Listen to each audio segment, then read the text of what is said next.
Namaste, nerds. This is Navanad, your budget pub stomper, the budget pub stomper, the guy that teaches you to stomp pubs on a budget. So I had like an actual request. I had a person DM me and ask if I would do Kinnan at $100. And I just so happen to have a $100 version of Kinnan loaded up and ready to go. So let's talk about $100 Kinnan or Buck Bonder, $100 Bonder, or $100 Bonder Prodigy. So first of all, what does Kinnan do? Everything, right? Kinnan is one of the he's definitely one of the best budget commanders and one of the best commanders, full stop, period, in the game. Actually, if Kinnan didn't exist, this channel might not exist, because a few years back, when Commander Legends just released, I was trying to tempt some friends of mine to the dark side of the force and get them to play CDH. And so I built them as competitive a decks as I could build them. They were playing casual for $150 each, because I was gifting them the deck, so I wanted to keep, I don't want to spend a fortune. But I gifted them the decks. I kind of let them have some say-so in what they chose, and they didn't know anything about CDH, not that much about Commander, a little more about Magic. But they came to Kinnan, and the other one came to Malcolm Kedis. And I brewed those at $150 each, and I was just flabbergasted how competitive and how viable they actually were. I couldn't believe it. I didn't think they'd be anywhere near as good as they turned out to be. And that kind of started me on this kind of love for building budget decks. Then we decided, I played in the CBB 100 League and tournament, and that was $100 Moxfield low, and I met some people, and I've been brewing those kinds of decks ever since, and now I've got a little bit of a league thing going that's kind of fluctuating, waxing and waning at the LGS. But I digress. Kinnan is awesome on a budget. I want to talk to you about, first of all, what he does. We better get that out of the way. He causes all of your mana dorks to produce one extra mana, so effectively doubling most of your dorks, and he makes all of your mana rocks produce one additional mana, effectively doubling most of your rocks. So that's just a really good value thing. It's just going to be helpful in a deck full of dorks and rocks. And big fat, nigh uncastable under normal circumstances creatures like Nezahal. But then the other thing about Kinnan is he's got the mana ability, but he's also got the outlet. He's a combo piece. He's an engine, and he's an outlet for infinite mana. All things that check the boxes that we're looking to check for $100 budget decks. When I say he's a combo piece, what does he I don't just mean he's an infinite mana outlet. He actually has a one-card combo. Basalt Monilith plus Kinnan just goes infinite. Basalt Monilith usually produces 3 mana, and you can untap it for 3. When you have Kinnan in play, it produces 4 mana, but you can still untap it for 3. So tap it for 4, use 3 of that mana to untap it, tap it for 4, untap it, tap it for 4, untap it. You make infinite mana with just this one card. Basalt Monolith and your commander. So the deck is going to be filled with ways to find it, ways to use the mana, and interaction. And then other ways to make infinite mana. Occasionally you can get there with Hullbreaker Horror, which is also just a good creature to have in your deck when all of your dorks produce double mana and you're flipping and activating Kinnan and trying to hit big hate bear style, nasty hate beasts, we'll call them, like Terastodons and Thorn Mammoths and Hullbreaker Horrors. It's just a good creature to have, and if it's not simple, but if you have the Tutor or the Soul Ring, it's simple, but you need a mana positive rock, and then basically any other rock. And you can go infinite mana with Hullbreaker Horror, or if you have infinite colorless mana, you can turn your infinite colorless mana into infinite colored mana with Hullbreaker Horror. And just as an example of how this works, it says you can, anytime you cast a spell, you can return target non-land permanent to its owner's hand. So if you have Soul Ring and Arcane Signet, for instance, you can, let's say you've got the Soul Ring in your hand, or you use Moon Silver Key to tutor up the Soul Ring. You can tap the Arcane Signet you've got. If you've got Kinnan out, you tap it for 2 mana, and then you cast the Soul Ring using one of those 2 mana. When the Soul Ring gets cast, it triggers your Hullbreaker Horror, and that returns a non-land permanent to your hand, that permanent being Arcane Signet. Now you're going to tap your Soul Ring for 3 mana, and you're going to use 2 of that mana to cast Arcane Signet. And then that's going to bounce the Soul Ring. Then the Soul Ring is going to bounce the Arcane Signet, and you're netting mana when you do this, and you can actually go infinite colored mana to do this, or when you do this. It's not as reliable as it would be in a CEDH deck, because you just don't have the gluttony of mana positive rocks to use. But you've got, it can work out. It's worth including in the deck, and if you were going to take it to full powered CEDH, it's definitely going to be in that deck. So maybe just get your Hullbreaker Horror, jam it in your deck. It can only be so bad. It's just a good generically powerful card too. Then we're going to jam like all the 1 mana dorks. Now Birds of Paradise is down to $5, so it's got to make it in your Kinnan list. There's 3 of these Sentinel Stalwart like creatures, these Jasper Sentinels. I've decided to play 2 of them. I don't see them in other Kinnan decks, and I think that's wrong.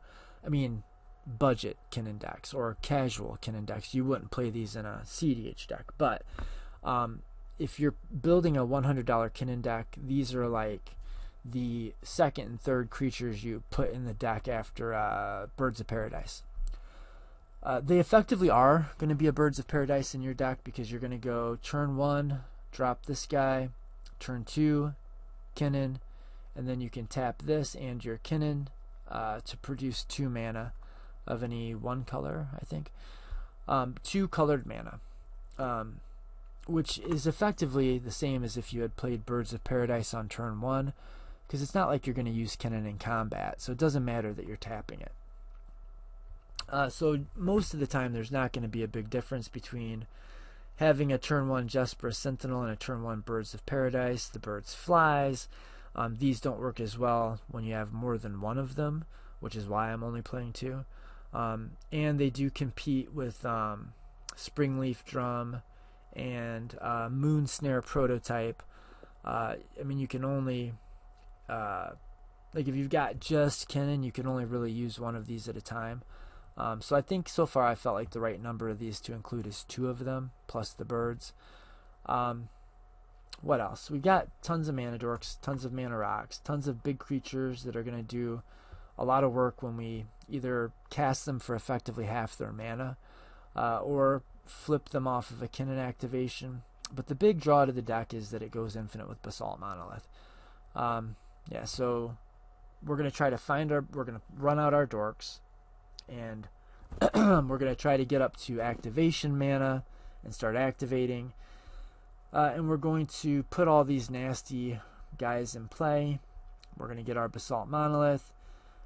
Basalt Monolith making infinite mana. Then we're going to try to find one of our ways to turn that into infinite colored mana. Stonework Pack Beast with Prismite. So what was the other infinite mana combo? It's been a while since I've looked at the deck. I updated it to cheapest today because it was getting out of hand. The other infinite mana combo is Machine God's Effigy with Devoted Druid. So you cast your Devoted Druid or flip into it off of Kinnan. Tutor for your Machine God's Effigy. You have this come in copying Devoted Druid, except it won't be a creature. It'll stay an artifact that taps for a blue mana, but it'll get the abilities of the Devoted Druid, namely tapping for green or being able to put a neg1 counter to untap it, which doesn't do anything to it because it's not a creature. So you can just go infinite blue and green mana. So with this combo, the Devoted Druid and Machine God's Effigy, it just goes infinite colored mana on the spot. And you can use, so the idea is you want to get to infinite colored mana so you can use the outlet that Kinnan has built in. He's got this 7 mana, look at the top 5 cards of your library and put a non-human creature directly into play. So basically if you go infinite colored mana, you're able to flip all of your creatures directly into play, which, because of how the deck is built, is also going to let you regurgitate whatever spells you want, draw your deck, etc. We've got Prophet of Distortion, which will draw our deck with infinite colorless mana. So this is kind of an infinite colorless mana outlet. So instead of washing our mana with Stonework Pack Beast, we can just draw our deck with Prophet. So once we go infinite colorless mana, we need this, or this, or this, or this. Mirage Mirror is a little bit convoluted, but if you have infinite mana with Basalt Monilith, the reason I like this though in the deck is because it's not a useless card. It's actually not that bad of a card. I mean, you probably wouldn't play the card just to play it, but it's not bad. It's got text. It's a, you can, depending on what your meta is like, it might be really good. You can copy your opponent's Tymna, go to attacks, draw 3 cards. You can copy an opponent's whatever, Rhystic Study if you're playing against higher, more expensive decks, or One Rings and tap them. Remoras, whatever. The biggest, nastiest thing in play, or the most valuable thing in play, and you can just have whatever that is every turn. More importantly for our deck, it's going to turn into a copy of Basalt Monilith, and then it's going to turn into a copy of a land. So once we get infinite mana with Basalt Monilith, we have our Mirage Mirror. We're going to do this little dance where we pay 2 of our billion colorless mana to turn this into, say, Command Tower, tap it for blue. Then we're going to use 2 of that colorless mana to turn it into a Basalt Monilith, so that we can use the untap ability of Basalt Monilith, pay 3 of our billion mana to untap it, then pay 2 mana to turn it into Command Tower, and tap it for green. And then we're going to rinse and repeat. So we're going to make our infinite mana with Basalt first. Then once we've got infinite colorless mana, we're going to use that colorless mana to alternate turning Mirage Mirror into a land, and then back into Basalt Monilith. So we turn it into Basalt Monilith just so we can untap it. We turn it into the land so we can get the color that we need, or we could turn it into a mana rock to get the colors that we need. So just we can make infinite colored mana, and then put all of our creatures into play and win the game. Just if you haven't watched if you haven't been watching my channel, you may not realize that infinite colored mana plus draw your deck basically just means you win the game. But if you need some evidence or some ideas of just how that could work in this deck, I'll give you a couple examples. You go infinite mana, you draw your deck, you'll run into Drown in Dreams. You will cast your Drown in Dreams for X equals 1 billion, and one of your opponents will have to draw 1 billion cards, and you'll mill the other one 2 billion. Then you will, since you have drawn your deck, and one of the ways to draw your deck with your infinite mana is with Drown in Dreams, by the way. If you don't have another way to do it, you can, once you go to infinite mana, you can cast Drown in Dreams, X equals like 90, hit yourself with it, and when you hit yourself with it, you'll draw 90 cards. You'll use the target player mills twice X cards on one of your opponents, and they will mill out. Then when you draw your deck, you're going to draw one of your regrowth effects, so like an Eternal Witness. Then you're going to cast your Eternal Witness, and you'll regrow the Drown in Dreams, and then you'll hit your last opponent with the Drown in Dreams and mill them out too. So that's, or you can reality shift somebody's creature, manifesting the top card of their library. Then you'll have your Temur Sabertooth and your Eternal Witness. So you'll cast the Ewit to return the reality shift to your hand, and you'll cast it again on the manifest creature, which will exile that and cause them to flip the next top card of their library into a 2/2 creature. And you do that over and over and over until you mill them out. So basically we're a mill deck. Basically we're Kinnan, Bonder Prodigy, mill deck. We're budget competitive mill. That's what we're doing here. No, I mean there's tons of stuff you can do. You can put all your creatures into play. So you are putting Beast Whisper into play, which is how you're going to draw your deck. You have infinite mana, so you can keep playing your. You can play your Kogla out, whack a creature with it, use your Eternal Witness to recast the same thing over and over. Like maybe it's Beast Within. So you can do Beast Within every permanent in play that isn't yours, and then you can start using the Temur Sabertooth to bounce the Kogla, and then recast the Kogla and fight each one of those beasts one by one until all of your opponents have no permanents in play at all. And then you can keep regrowing a card out of your deck. Say you have anything in the graveyard, a Llanowar Elf, you use your Eternal Witness to get it back, put it into play, then you can cast Beast Within on your Llanowar Elf, making yourself a 3/3, and then you can use your Eternal Witness to get it back out of the graveyard, cast it again, blow it up with the Beast Within again. It goes back into the graveyard, get it back out, blow it up again and again and again, and give yourself an infinite army of 3/3s. I mean, basically you're just going to draw your deck, win the game. Okay. So I do have a couple of interesting lines that are in the deck that I like. This one I'm really proud of. I came up with it myself for real. I was inspired by some of the stuff Animar was doing, but it's not exactly the same thing. So check this out. We're going to use Shared Summons and turn it into a 1-card win condition in the deck. And how we're going to do that, we're going to instep cast Shared Summons. So we're going to need 6 mana. But we won't need 6 mana until our turn. So let's say we have land in our hand and we have 5 mana. Instep cast Shared Summons, and we're going to get 2 creatures and put them in our hand. Those 2 creatures are going to be Trophy Mage, number 1, and Phyrexian Metamorph, number 2. We go to our turn. We play our land, so now we've got 6 mana. We're going to cast our Trophy Mage. Trophy Mage tutors up a 3-mana artifact. You guessed it, that's going to be Basalt Monilith. Basalt Monolith in hand, 3 mana left. We tap our 3 mana and we cast the Basalt Monolith. Now we have infinite mana. So now that we have infinite colorless mana, we can cast our Phyrexian Metamorph for 2 life. What are we going to copy? We're going to copy the Trophy Mage. So Phyrexian Metamorph comes into play as a copy of Trophy Mage. Now we can tutor another artifact that costs exactly 3 mana, and that is going to be Mirage Mirror. And we've already talked about how the Mirage Mirror thing works, so we are going to proceed to win the game from there. That's kind of how the deck works.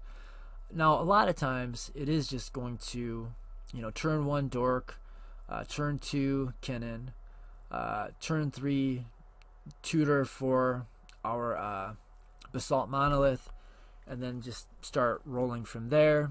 But using activations, because once we have infinite colorless mana, even before we can either find a way to draw our deck, like Prophet of Distortion, or a way to clean our mana into colored mana like Stonework Pack Beast, or the other version, Prismite, before we can turn it into colored mana so we can put all of our dudes in play, we may have to just spin Kinnan. We may just have to use the infinite colorless mana plus a green and a blue to flip creatures off of our deck.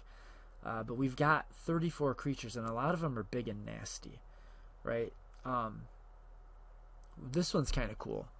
If we have the mana, we can cast it for 9 mana, and it's a 7/7. If we don't, we can prototype it. But it comes in as a copy of any creature, except it stays a 7/7. So the cool thing that I liked about this in the deck is, obviously it's just got synergy with the deck. It does some of the same things Phyrexian Metamorph does. But it's also a 7/7 when you flip it off of Kinnan, but it's only a 4/4 when you actually have to cast it yourself. What else?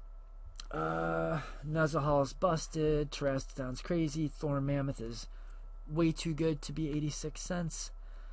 Temur Sabertooth, Orin Frostfang recently got reprinted. Kogla, you get to play a bunch of nasty creatures and a really good supply of tutors that's going to help you find the things you need to either make infinite mana or rinse your mana. So we've kind of talked about all the infinite mana lines. We've talked about the creatures a bit. I don't think there's much else to go over.